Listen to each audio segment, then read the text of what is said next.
एक सिंपल सवाल। अगर आज तुम 10 ट्रेड लो और वो सब लूजिंग रहे तो तुम्हारा अकाउंट कितना परसेंट बचेगा? अगर इस सवाल का जवाब तुरंत नहीं आया है तो आज की ये बात ध्यान से सुनना।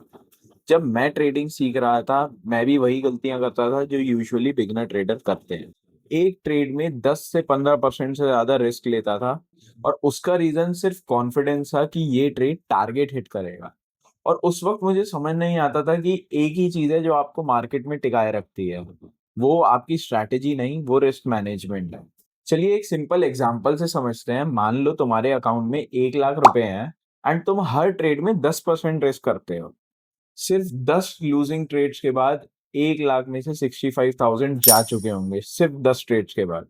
एंड मार्केट में लूजिंग स्ट्रीक्स आती हैं, ये कोई थ्योरी नहीं है, ये हर ट्रेडर का एक्सपीरियंस है।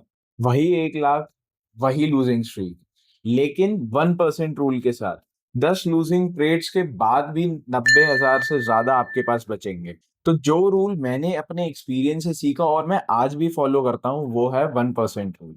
इसका मतलब अपने अकाउंट का सिर्फ 1% एक ट्रेड में रिस्क करो। मान लो आपका पोर्टफोलियो 1 लाख रुपए का है, तो 1% के हिसाब से मैक्सिमम 1,000 रुपए पर ट्रेड रिस्क करो।